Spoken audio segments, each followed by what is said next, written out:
The thing that was actually interesting about the documentary is that it actually made me curious about Antarctica, not about the place, but about the people living there and why people would want to go there, that explorer spirit that people have. Essentially, what he's also done is that he's gone to an ecosystem and looked at the main players in that ecosystem. Like humans are pretty much the main players on Antarctica, even though they have their own ecosystem. What do you think you could do with your skills? Where do you think you would fit in like a research station? I don't know. Cook. Keep in mind you can't deal with shapes or directions. I can cook. Can you? Yeah, I can. Okay. Yeah. Can you yeah. cook? Yes, I can actually. I can cook. I will go out on a limb and say that we probably end up doing more with the ocean than we do with space. I completely disagree. Yeah, I was Yeah. gonna say the same thing.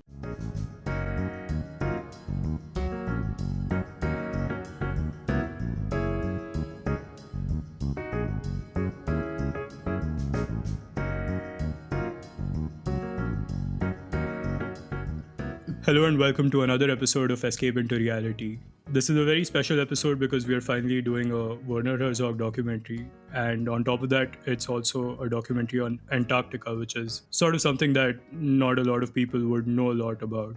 So before we get into it, let's hear a little bit about why the documentary is so good. Why don't we start with Nats? Sure. I surprisingly liked this documentary because I found that it was a really refreshing take on life in Antarctica because it focused on the people, on like scientists and workers at the McMurdo research station than being like a nature documentary. Thanks for that, Nats. What about you, Shantanu? What did you like about this documentary?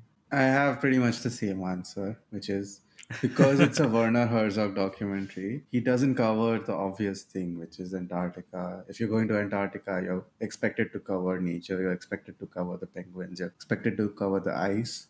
And he does that too, but he does all of this in a very Herzog way. And the main focus of the documentary is the people in Antarctica, what kind of people end up there, who goes and works in Antarctica is like such an interesting question, and that's what he is looking at.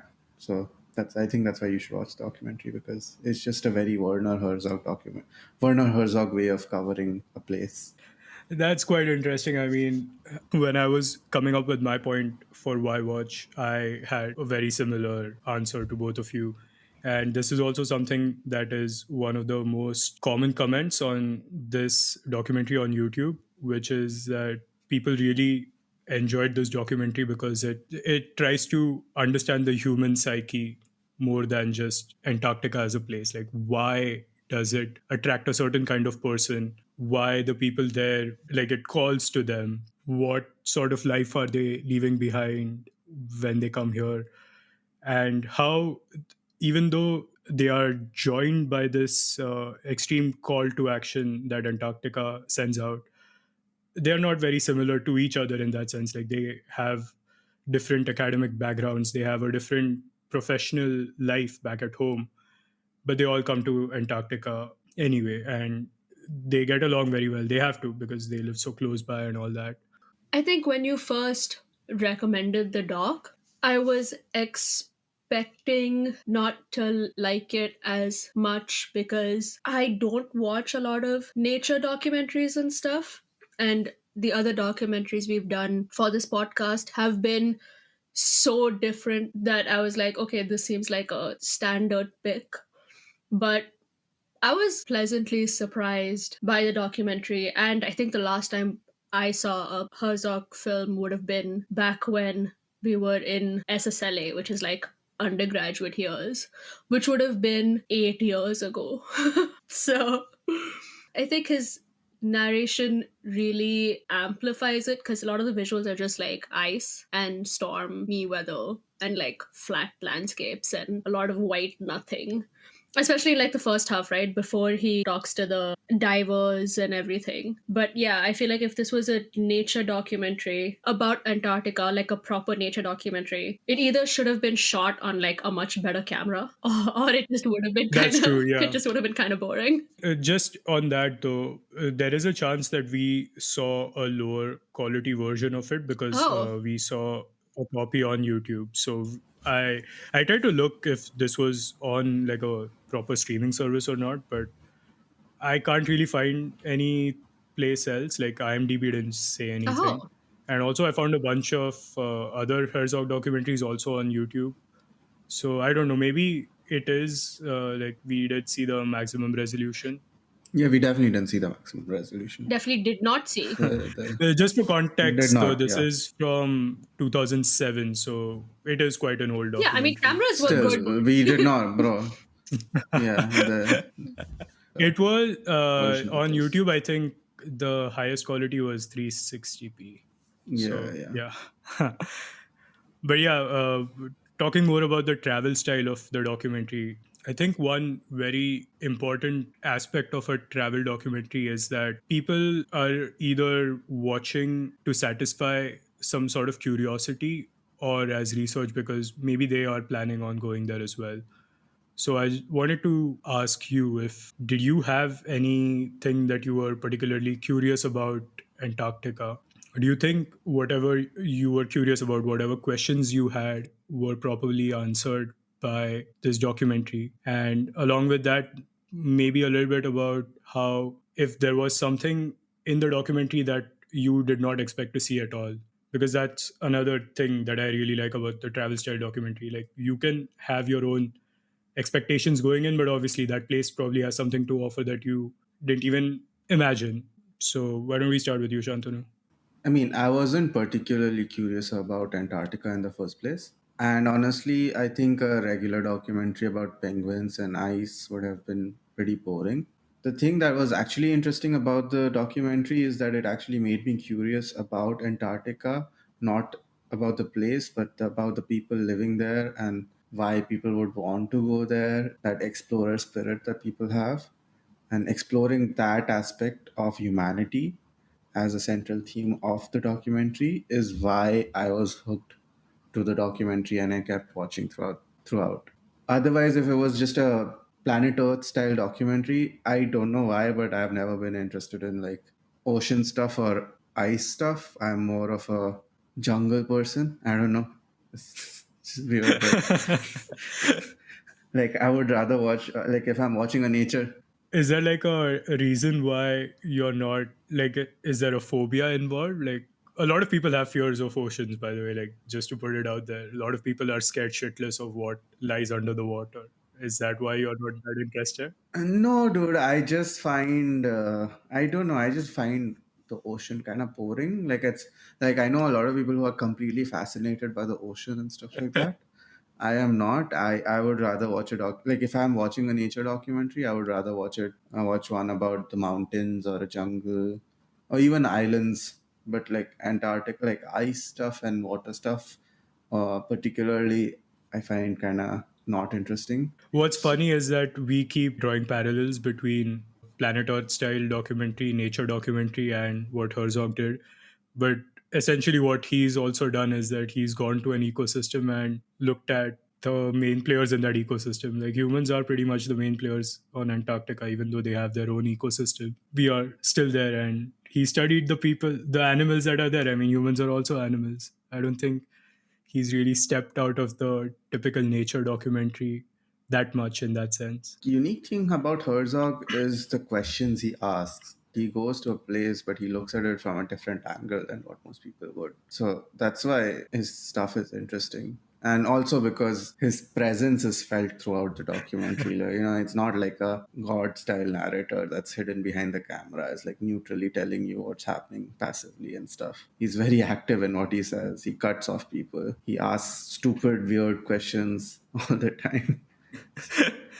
Someone actually commented on the YouTube video saying there is a scene where he interviews a guy who's supposed to be studying penguins, and before the interview begins, he gives some context to the viewers that this man has voluntarily chosen this particular task because he wanted to be away from human civilization, even on Antarctica. Like, he went to one of the most isolated places on the planet and he wanted isolation even there. And then he went and asked him some very strange questions about penguins because that was his forte. But then this YouTube commenter pointed out that his questions about the penguins were really testing that man's sanity in one way, or just how he responds to like a strange question. Like the question was about penguins, but the question was really about the man. I found that very insightful, honestly. Yeah, you could see it on that guy's face, like on the penguin guy's He face. was so taken aback, like, why are you asking me about this? I really wonder how much time was spent before Herzog asked him that question and his last like human interaction. The guy, not Herzog. Like, imagine you haven't spoken to a human in 2 months, and this guy comes up and he's like, "Yeah, I'm filming a documentary. Would you like to tell me what you think about gay penguins?" But yeah, what about you, Nats? Did you have any curiosity? I'm kind of surprised that you weren't curious about Antarctica. I don't know. It's always been like a very curious thing for I me. mean, I'm curious in like a more personal sense of like I would like to go there as a tourist. And I think after the documentary I found out that they do tourist cruises there. It's expensive. It's like 15 to 20,000 pounds, but it's possible to like go on a cruise from South America to Antarctica. Yeah, yeah, yeah, yeah. I think a lot of that is probably the cruise charge, though. Like, if you wanted to maybe volunteer to do some work there, maybe it's not as You would expensive. be paid if you did work, right? Yeah, but I had this. I mean, unlike Shantanu, I like ocean documentaries. I think the ocean is super fascinating. There's so much shit in there that we just don't know, and it's like that's like 70% of the planet. You know, like there's so much down there. And most of it is also unexplored. Like, even now, 21st century. Yeah, there's so much of like ocean life that we just don't know about because our tech isn't good enough. And speaking of documentaries, David Attenborough is releasing a documentary on the ocean. I think it's his last documentary because he's like over 90 years old. I mean, the good thing is he doesn't have to go to these Yeah. places himself. Like, he is the voice of Yeah. God style narrator that Shantanu was speaking about. He's just a narrator. He doesn't shoot any No, of it. I don't think he can. I'm pretty sure, like, I think he'll die if he tries, you know? Yeah, No, but he's also not a cinematographer, No, right? he's Like, not. Yeah. he's a yeah. voiceover. He's not a, I don't think he's a scientist either. He's like an Yeah. actor in the Yeah. documentary. Like he's a narrator. He does the narration. Yeah. He's not directing it or anything. Yeah. It's very Yeah, different. yeah, yeah. But that is like a classic nature documentary, right? Like the stuff that David Attenborough does. But I had the same point as Shatru actually, where Herzog sparked my curiosity about life in Antarctica by like filming like the people in Antarctica and shit. So I was a lot more curious about like the research scientists in Antarctica, also because that's not something you can easily access. If I wanted to watch another documentary, like another nature documentary on Antarctica, I can because there are quite a few. But there are not many documentaries on how scientists live in Antarctica. And even this documentary, this was set in the summer, like he went during the summer period, and the summer period in Antarctica is a lot more lively. That's when cargo planes and stuff come in. Like there are a lot more people. There are around 1,000 people in McMurdo station where he was staying, and like there's sunlight all the time and stuff, and like things are happening. But over the winter, there are less than 100 people staying in McMurdo, just bare bones skeletal stuff. And like after watching this documentary, I am now really curious about what life is like in Antarctica in the winter months. I think that would be so interesting to see how people survive 6 months of utter darkness and near isolation and ridiculous cold like that. Like you got to be a special kind of person to sign up for that. That's torture. I have a feeling that you could find some of these people on like TikTok or something, because I That's true. remember a few Yeah. years ago. Yeah, like there was a whole story that broke out that there were two scientists who matched with each other on Tinder on Antarctica. Like, Huh? The people, yeah, like the people there are also Yeah, still yeah, yeah. connected via the internet to the rest of us. So I have a feeling someone might be trying to do like a vlog influencer style of content, you know, like they might not be as famous or anything, but I'm kind of sure that you could find someone with footage maybe of the winter times, That would be interesting. or Yeah. if not, maybe we just send them this clip and maybe they can do it. I mean, winter is what, like a few months away. We actually just got out of winter, but yeah. I feel like there definitely would be scientists just vlogging their day to day. I mean, it is also just like 60 people in McMurdo, but there are like 50 other research stations in Antarctica. So I feel like, yeah, you might be right. There might just be like a scientist slash TikToker. I mean, they don't have to particularly be a TikToker, but I just feel like they would.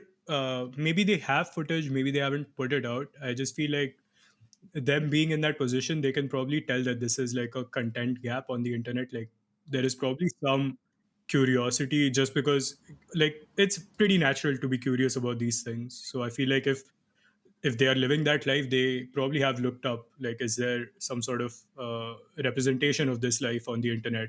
And if they haven't managed to find anything, I feel like they would naturally just set about doing it themselves, or like telling someone else in that station or just on Antarctica that they know of, that hey, this, if you're interested, like, because and we'll use this as a segue to go into our next topic, which is the inhabitants of Antarctica. Like we've been harping on, like that was one of the most interesting things about the documentary, is that you got to look at the lives of these very interesting people. Like there was one guy who was philosophy student, there was one guy who was like a linguistic student.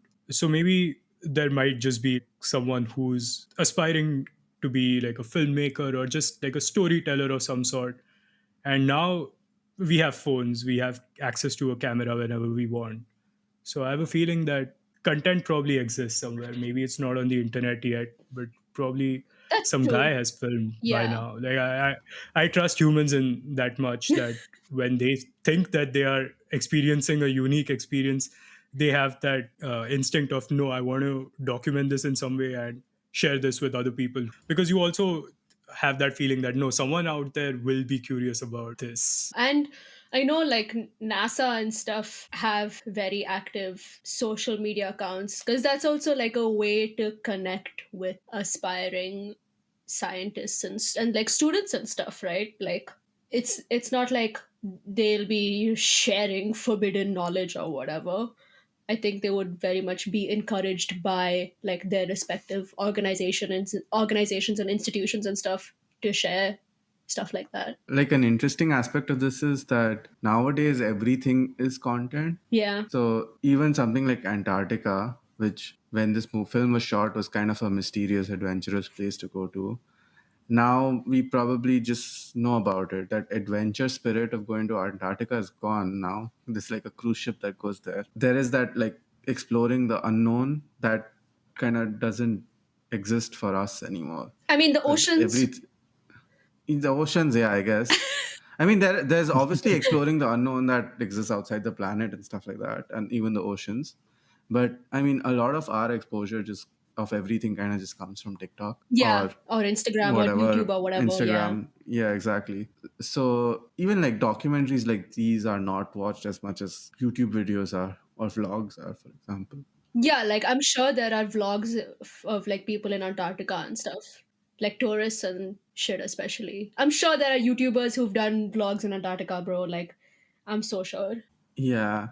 But it's just interesting because, like, this documentary talked about that adventure spirit. He kept referencing Shackleton. The people he was talking to were all sort of adventurous people. The woman he was talking to had hiked through the entirety of Africa. This Yeah, is she had all a like, very interesting life. yeah, she had Yeah. a very That was a interesting crazy life. person. A lot of these people dove into the unknown and did really adventurous things. And nowadays, I think even before doing the simplest thing, we do a lot of research on YouTube about the thing before we step into anything. So, in that sense, Herzog would not approve of the current situation and content creation environment. He's still alive, right? Yeah, he Yeah, is. Oh, okay. 82 years old right now. So I think one big reason why Herzog did this film was Mhm. also 2007, I think, is 100 years after the Shackleton expedition that they spoke about, because they kept bringing that up in the doc. Like, we are now in the 100th year since that first expedition to Antarctica. And I think he even mentioned that in like the beginning opening monologue of the doc itself, that he didn't choose to do this himself. He was asked if he would make a doc on Antarctica. And even to those people who asked him, he was like, listen, if you just want a doc on penguins and the ice, that's not what you're going to get from me. You can see it in the film as well. Like he's particularly annoyed by how civilized Antarctica is. Like he's Yeah. annoyed that it's basically like a construction site. Yeah. Like he was particularly annoyed by how Americanized it is, and like there was like a I mean, bowling he alley was in an there. American He was an research American research station. station, So yeah. Yeah, but like stuff like a bowling alley being there, that's like such a typical thing. That's so funny. we should find out if McMurdo actually has like a yoga studio now, because he No, no, he said no. He said they have a yoga studio here, and that's why he was annoyed. Murdo. I mean, yeah, I guess it is. It was at least at that point the largest station. I don't know if it still is. That's like a theme throughout almost all of Werner Herzog's films, where he's sort of annoyed at civilization for being too civilized and too standardized, and like everything is the same. Likes humans, but does not like them together when they come to form a civilization. No, I don't think it's that annoys him. I think it's just the standardization, the capitalism, the homogeneity. Yeah, it's like everything is the same everywhere. I mean, Yeah. I have this quote from him. Let me just read it. He says, "We do not have adequate images of our kind of civilization. We are surrounded by images that are worn out, and I believe unless we discover new images, we will die out. I'm trying to make something that has not been made before. I'm trying to discover new images." That's why he said, like, "Oh, I'm not gonna make film about penguins and stuff." Like he's very tired of the standard perspective of things and just the scripted nature of everything. There's like a template that everything follows, and you're just doing the same template again and again. And Herzog is like revolting against the template. He just wants to do like different things. Yeah, for him, it would be like he would probably imagine that if someone else was approached to do a documentary on Antarctica, their first thought would probably be, oh, yeah, so many penguins, so much ice. Like, I could get 15 minutes of footage right there, interview with the guy, 5 minutes right there. And you don't want to do that, because if anyone else can also do it, then 10 years down the line, someone else might be asked to do a documentary. And if that guy is going to end up doing the same thing that you're going to end up doing, then you doing it right now is maybe not as worth it. And him trying to do something that is out of the ordinary, I feel like also helps his work be more timeless, because if he's doing something that's not what everyone else's first thought would be, then it's also difficult for someone to replicate that sort of thinking, like not just do what he's already done again, but use that approach in their own approach. No, I get it. Like, if even if someone else tries to do exactly what he did, right, which is like go to Antarctica and talk to the people, it would still be a different documentary. Because like the kinds of questions they'd ask and the kinds of people they talk to as well would just be different. Yeah, like who you probe and how you probe them. And also, I mean, we are seeing an edited version of all of his interviews. Like, he's probably cut out a lot of standard responses that he must have gotten, that he just thought, okay, this is like, I don't need to show this to the people. Like, they're watching me for so little time in their lives. I should give them the good shit. Dude, I have like another quote that I think kind of explains what he's trying to do. So in like 1999, he released a manifesto called the Minnesota Declaration Truth and Fact in Documentary Cinema. One of the points in it is cinema verite. And okay, cinema, for context, cinema verite is cinema of truth. There was like a film movement where the idea was, oh, you just take a camera and you just place it. It's like a fly on the wall and it'll just capture what is happening. And that's how you should shoot documentaries.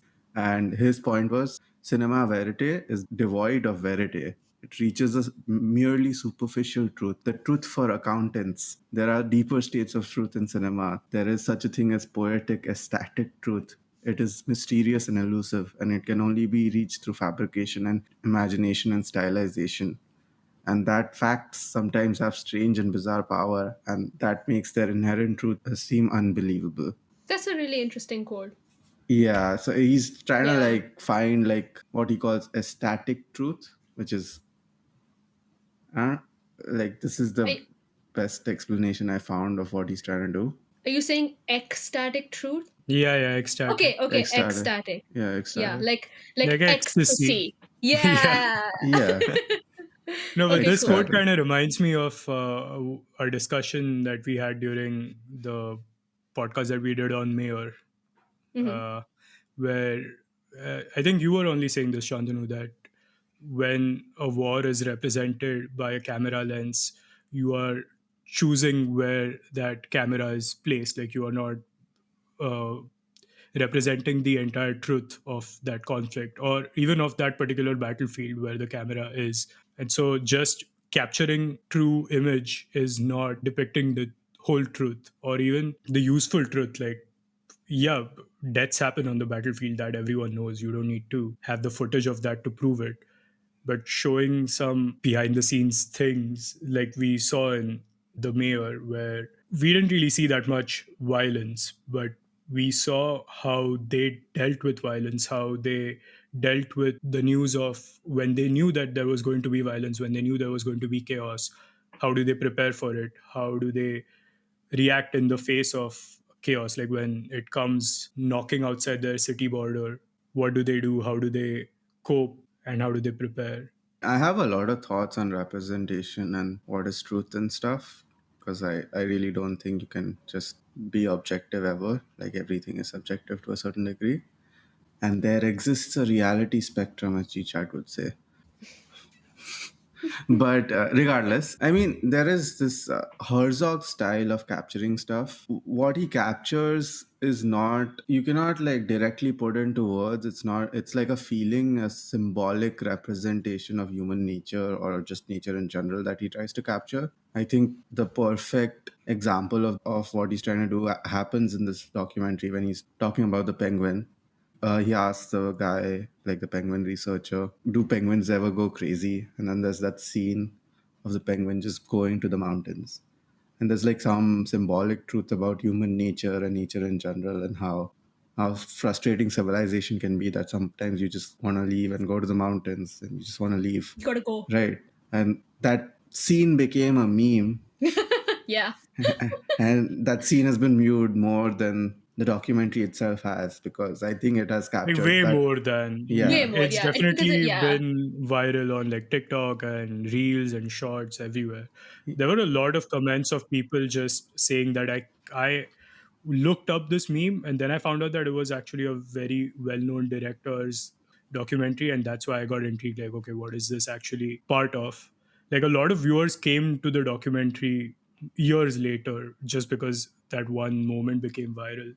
yeah. I think it's because the meme I think captured the ecstatic truth that Herzog is talking about. Like it captures something about humans that you relate to at like a gut level rather than a very literal level. And it's not like a factual truth, but it's a symbolic gut level truth. And so you relate to it, and that's what he's trying to capture, I think. Yeah, I mean, this was like a big part of like the romantic movement, right? Like the capital R romantic movement where you just leave and you live off the land and you embrace nature. And like a lot of people are trying to replicate that in some way. Cottage core. Yeah, cottage core, exactly. Yeah, like that that drive exists, I feel like, in a lot of modern humans. And like a lot of people are trying to do that now, right? Like living off the land, living in the mountains, living like a digital nomad and stuff. Like that's what the digital nomad movement tries to be in some sense, right? Like you are able to make your money and have like streams of income, but you don't do like the whole 9 to 5 house white picket fence thing, and you just leave society. Yeah. I really think that movement, I mean, the people who are doing it, I don't know about that, but I think why it's popular content online is not because people are attracted to it as much as it is because of how frustrated people are with their current situation. Yeah, they Yeah, look at it like form of escapism. escapism, but not myself. Like I would rather just Because I can't do it. I would just like to see that from someone else's eyes at least. Yeah, it's like escapist fantasy, right? Most people can't really abandon a lot of their commitments and like families and stuff, but you can dream. It's like when I watch, ironically, Dream play Minecraft. Like, I can never play as well as he does, but it's fun to watch him pull off like last second clutches and all that. Even though, yeah, there's a whole thing about it being staged and whatnot. But coming back to the inhabitants, because this was one of the questions that I really wanted to ask the rest of the people. Because we saw some very interesting people end up in Antarctica. Would you choose to go? And just keep in mind that you don't have to be a scientist. I mean, we saw some forklift drivers. We saw the very first interview that we see when Herzog lands is of a bus driver. So you don't really need anything other than the willingness to go there. That bus driver was so fascinating. He was a banker. For his interview even started, he had like, I can't describe it that well using just my words, but he had like a whole attitude, like there's a camera on me, Yeah. and I'm just a bus driver here, but you have no idea, dude. Like, wait till you ask me questions. I'm going to tell you how, as a banker, how I got into the Peace Corps, how I almost like lost my life to some tribe. I really hope he named the bus. I love the name of the bus as well. So good. What was it called? Ivan the Ivan Terra. It was called Ivan the Terra bus. Yeah. It's so funny. That's so good. That was like one of the first. If someone doesn't have the context, Ivan the Terrible was like a czar. Yeah, but I mean, okay. Coming back to your question, I would. I think it would be really, really interesting to live in Antarctica for a couple of months as like a gardener or some shit, you know? That guy, he was probably living it up, like doing that indoor gardening sort of thing. His tomatoes, dude, they were so good. Like, I have a cherry tomato plant in my window. Never blooms like that. How is it blooming in Antarctica super well? I mean, he's So we gotta also step like, your. he's a scientist, dude. He's Yeah, he's doing research on how studying to his do it. plants. He's using fertilizer and shit. This is just my mom put in some seeds and she waters it every few days. It also shares the pot with like money plant and shit. Like, yeah, it's. I mean, we are also not dependent on that plant for our actual yield to eat. It's more of a, yeah. We just have a cherry tomato plant. But yeah, I think I would be very interested in actually living in Antarctica for a while. I'm gonna put another question on you because you said you'd like to be the gardener. Yeah. I don't think you would be able to be the gardener because I feel like that they would probably want to give that to someone who knows their shit because they actually have to feed the people. Yeah, fair enough. So what do you think you could do with your skills? Where do you think you would fit in like a research station? I don't know. Cook.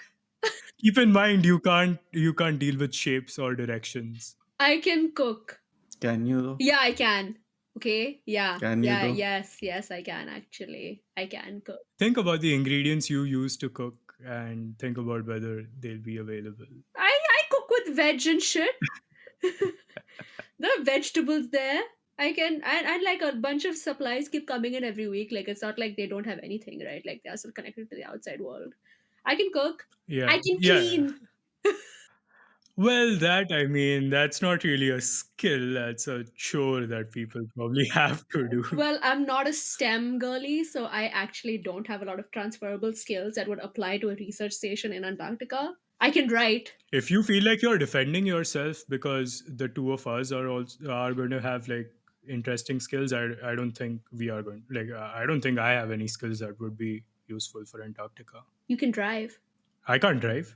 You can't drive? I don't have a driver's license, dude. I Yeah, dude, actually Soham. Have you ever not seen even- Soham drive? Have you Yeah, I can't drive. No, I've seen you drive your scooter. I can It's drive not- a scooter, but you can't. Dude, you can drive a scooter in Antarctica. scooter in No, I Antarctica. Lord. That would be so funny, dude. That would be so good. I could maybe do a snowmobile, like Yeah. yeah, snowmobile maybe, but yeah, I mean, I can't do a bus driving job. I can't be a forklift operator. Yeah, so like you don't really have to defend yourself that much. It's not like we are very useful for Antarctica either. Damn, I didn't know you didn't have a driver's license, man. The only thing I could do was start an Antarctica podcast. People would It listen to probably that shit. exists. No, no, that would be good. Yeah, dude, Like, you yeah, interview all the scientists and stuff. yeah.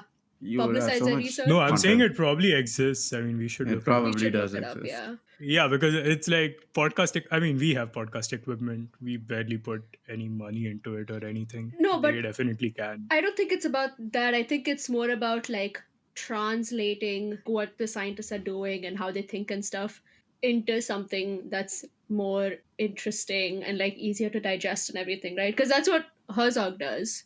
Like he's able to like talk to these people and get them to be interesting and engaging and stuff. But I'm sure like if it was a podcast that scientists were doing on their own, I'm sure it would be like dry, you know? It's hard to be charismatic and stuff. So that's actually a pretty But helpful I mean, listening you skill. never know though. Like the interest that people might have in. I mean, maybe Shantanu won't be interested in listening to a dry podcast, but there could be someone with a more scientifically inclined mind who maybe they like that kind of, because for them it's like they're peers as well, right? Like maybe for them listening to like Joe Rogan and his podcast is like, well, is this guy just trying to make a joke out of, I mean, actually Joe Rogan is a bad example because he doesn't do much comedy, but a comedian's podcast, he probably does not enjoy that much. You know, like I like listening to a comedian's podcast, but I also like listening to this random podcast called No Such Thing as a Fish, where it's just about facts. It's a different kind of podcast. If as long as the content is interesting, sometimes you put up with like speech mannerisms or just low production quality. Even like if you're resonating with what you're hearing, if you want to keep hearing more, like some of these things don't matter as much. Like when you say like I actually counted, you said like 28 times in 240 seconds in that clip, but it's not much Damn, of a problem for me because I wanted to hear what you wanted to say. So I can look past all the likes because it doesn't hurt me. Yeah, dude, bro. if a topic is interesting, you would hear it, even if it's bad Yeah, audio or exactly. All anything of like that. that doesn't matter. Also, I would totally listen to an Antarctica podcast. Just say, No, I was saying if it was like a sciencey, yeah, not I very really entertaining. like sciencey podcasts. I listen to them a lot. So, what do you think? Where would you fit? Oh, I mean, would you like to go first of all? Would I like to go? I would like to go for like a few weeks, maybe a couple of months. If it was like an interesting project, I'm always up for adventures. I would like to go experience it because it'll be interesting if nothing else. It'll be a story for sure. Where would I fit? I don't really know, dude. What could I do in Antarctica? Like, probably nothing. Yeah. Work in some maintenance, possibly, but other than that, or like, we are all media study students, dude. What the fuck are we gonna do in Antarctica? We'll make a documentary, I guess. We'll make a second Herzog documentary. I mean, that's a bold claim to think we can live up to that.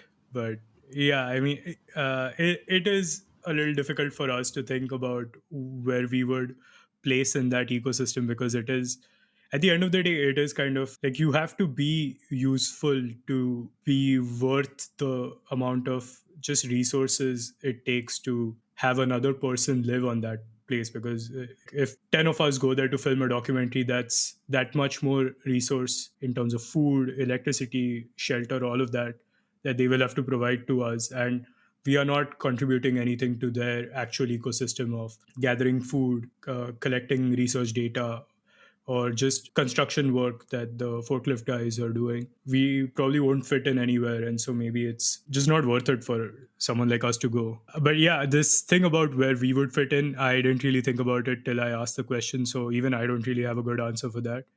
And like you pointed out, I don't even have a driver's license, so I can't even do like a bus or forklift job there. I don't know. Putting dynamites in those holes, that looked kind of fun. I'm pretty sure I That could does do look a that. lot of fun.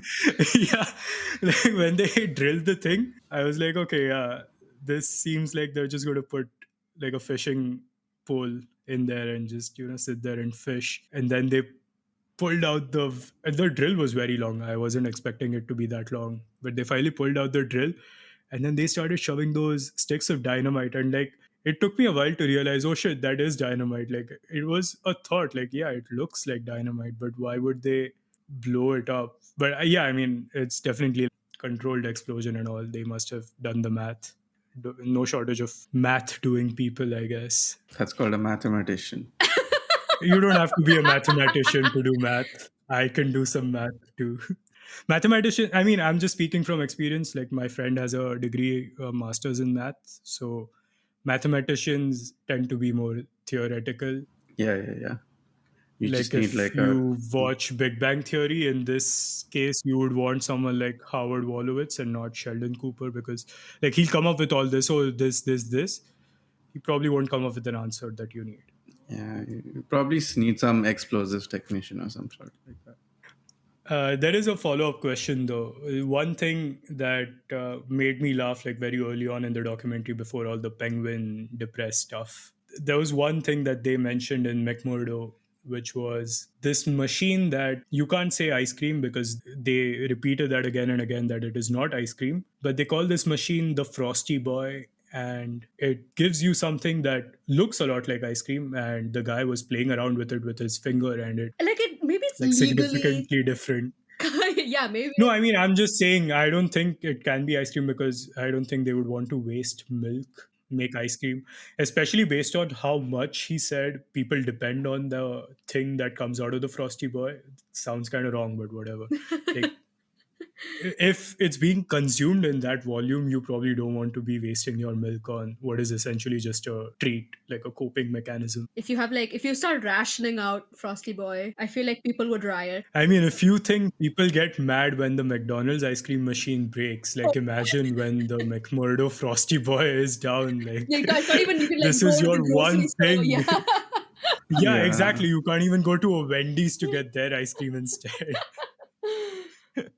I wonder if now they do have like some ice cream parlor because this is 17 years ago. There you go. We can start a little ice cream parlor in Antarctica. Yeah, dude, these places are not as resource starved as you think they are, Yeah. right? Like No, we'll do it, bro. There you go. they have supply chains and stuff. Yeah, we can start a little Ben and Jerry's. And they can get some milk powder there. We'll be famous. I mean, if we can supply ice cream to the people living in ice, imagine. Escape into reality ice cream parlor. I mean, we can talk about some scary stuff. Like, there was definitely some stuff that made me kind of scared to go to Antarctica, even though there's honestly probably like a 1% or even lesser chance of you actually having to interact with the ocean. Hmm. But yeah, I mean, I don't have a fear of the ocean as I do with like needles. Still, I mean, anytime you really look into the ocean, like not physically look into, but like watch something about the ocean, it's just horrible stuff, like things that you can't even really imagine. It kind of makes sense that who was it? Was it Edgar Allan Poe or Lovecraft. Lovecraft? Yeah, I was thinking the like same the thing. Yeah. yeah, the whole Tulu thing coming out of the water, like you can really understand where the horror comes from. I mean, they didn't even know what was in the ocean. Like, just the thought of the ocean was making them conjure up such otherworldly beings or just entities. So a little bit about the ocean. Yeah, I mean, for one, most of it is actually unexplored. I forget what the actual number is, but people claim that it's somewhere around 80% or 90% that's unexplored. And that has the scary stuff, basically. I mean, the ocean bed. The deep ocean has such a different ecosystem from what we experience in everyday life. I mean, there's no light there, imagine. Those things just exist in dark. There's no light, there's immense pressure. Pressure, no light. Those environments are practically alien environments for all, like to us. Exactly. Yeah. I was really hoping someone would say that because I was watching this like mini documentary on the Titanic exploration sub thing that just happened in Oh 2023. my god, where they died? What is it called? Ocean's Gate. Yeah, where they died. But like the guy whose company it was, his vision for Ocean's Gate was not to provide tourism to Titanic. That was just his business model. Like he wanted to do that as a way of securing funds to actually fund his real vision, which was the exploration of the oceans. And whenever he was doing public appearances or media appearances, he would diss Elon Musk because at that time he was already going all in on the terraform Mars, colonize Mars, that thing. So he would always say, I don't understand why we are spending so many resources to go to a different planet and set up shop all over from scratch when there's so much unexplored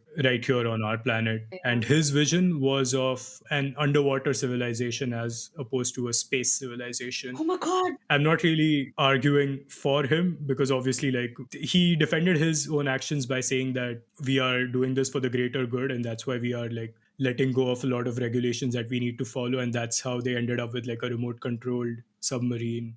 And there's a lot of stuff there because I saw the doc. I know some extra things. Don't really want to get into it right now, but I'm not really defending what his vision was or that we should be doing that instead of Mars. But it's very true that there probably is a lot of stuff in the ocean that we are overlooking. I don't know what could be there that could help us, but what do you think about that being compared to what we might find on Mars? Because like, are we going there just for the real estate, like the land? No, Or people are still trying to find Antarctica in the ocean. Not Antarctica, what the fuck? What? Hard to miss. Atlantis. Atlantis. Atlanta, yeah. Not Wow, not Atlanta. Atlantis, just yeah, Atlantis. yeah, yeah, yeah. Atlantis there. I People mean, are still trying to find Atlantis in the ocean. Yeah. There's definitely a lot of scientific research that you would do in the deep oceans that would be very advantageous to us. Just how like deep ocean creatures survive and behave probably would teach us a lot about engineering. Like how there's like biomimicry in engineering. Like if you could research all the deep ocean creatures, that would be pretty interesting. even like building stuff that can withstand that kind of pressure and that kind of environment, that tech would definitely translate. Like, learning more is always useful. When you said underwater city, that just reminded me of Rapture from Bioshock. Oh, okay. I thought you were going to talk about that underwater restaurant or hotel that's in Dubai. Oh my god, Isn't there one? yeah! No, that's right, there is one. Because that was the first thought I had when I was watching that Ocean's Gate doc. Yeah, I forgot about There's a that. lot of those now. Yeah, yeah. No, but I just remember that being like a whole thing when the Palm Islands were being made. That's just like what, 4 or 5 meters under the surface. That's pretty chill. This is doing hundreds of meters on the under the surface, where I think the human body can withstand 30 or 40 meters under the surface before you start needing like a shell, basically, so you don't get squashed to death. Just a little bit of devil's advocate. What we built in this space, like the International Space Station, is probably something similar to that we'd have to build, where it's like by itself, it's a structure that lives on the ocean floor, maybe, but inside it does something wherein it sort of regulates the pressure for humans to be able to live. Like the space station does that with gravity. This can do that with pressure and oxygen, just making sure there's a constant supply of air and balancing out the pressure so you don't get crushed. Even getting to the ocean floor is such a challenge that being able to build something on the ocean floor is so out of our league right now. But they do Uh, lay internet cables and stuff, so like that's also there. yeah. Like there are like man-made structures on the ocean floor, It's not really a structure. I like mean, man-made it's things, just. I guess, that work. They Like go they're all the meant way to to the be there. ocean floor? Oh I shit! don't I think they don't go to think the they. ocean Then floor. they don't They're called float in deep the fucking sea ocean. fiber optic. Yeah, let's leave the engineering to the engineers. No, but I brought this up for a very specific purpose because I remember being like 16 years old when Musk came out with his whole colonize Mars thing. And at that point, his prediction was that 2020, he was saying we'll land on Mars. And 24 or something, he was saying we'll have the first human on Mars, which, I mean, even back then, it seemed like this is very wishful thinking. But do you think we'll have more exploration of the ocean before we actually manage to? Because, like, to put our money in space exploration is one thing, but to actually manage to build some sort of a bit of a civilization on another planet is a whole different thing. So I just want to get some opinions as to. I remember we discussed this a little bit in Brian Johnson's episode where tried to wager a bet and Hamad said he would probably outlive Brian Johnson. I will go out on a limb and say that we probably end up doing more with the ocean than we do with space. I completely disagree. Yeah, I was Yeah. gonna say the same thing. I think we would end up doing more with. I'm talking more about colonization, by the way, like Yeah, not like, just but why would you research. want to go in the ocean and colonize it? There's like no reason to do I'm it. not There's saying not I enough. want to. No, I mean, saying as a human civilization, why would you want to go down and colonize the ocean? Harder to live there. There's no advantage to doing that. If you go to Mars, that's a whole different planet. Like the argument Elon Musk makes is you have like a whole backup civilization when you go to Mars. Also, there's like more exploration, more space, more resources, everything. Like there's also infinite space. The skills you do get from that, you can translate to going to other planets as well. Like going to the ocean probably helps with scientific research and such. But beyond that, there's no reason to want to build a colony under the sea. Like there's no advantage to it. There are advantages to building a colony in the ocean because there's a lot of stuff we can extract from the ocean, and there's a lot of pre existing life that we can use versus starting from scratch, from nothing in a completely barren environment like Mars.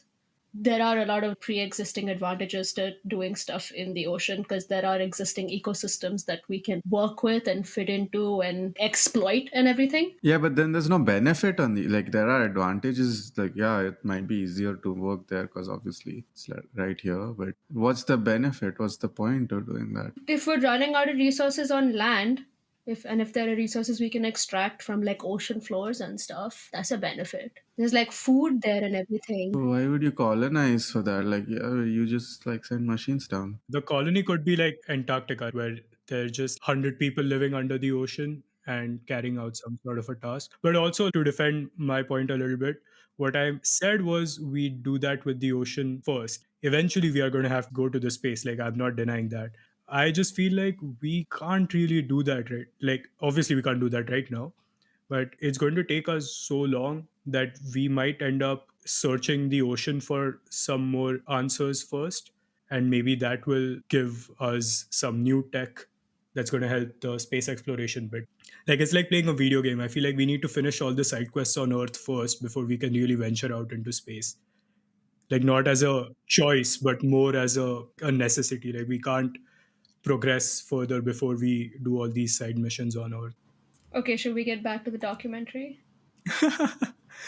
The ocean was really the last thing that I wanted to talk about. The viewer comments on YouTube is it's interesting, but I think we've spoken about a little bit here and there anyway. Because most of the comments are, to be honest, it's mostly just quotes that Herzog said in his narration that people really resonate with. I mean, those are the comments that have the most amount of likes.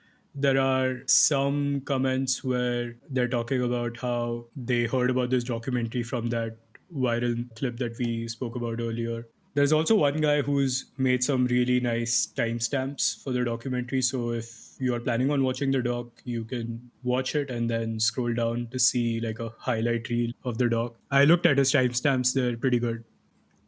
Is there anything else? I would suggest, if possible, don't watch it on YouTube. Just pay for it and watch it in proper resolution. You can buy the DVD on Amazon for sure. It says Apple TV, Yeah, Apple TV will have it. but it's also a digital purchase, so it's buy or rent. It's not a I honestly thought this was, till I watched it, I thought it was going to be a decent quality because the uploader is also called Antarctic Digital Heritage. They've clearly, like, there's no copyright issue or anything. They haven't fucked with the speed or like the pitch of the voice to avoid copyright.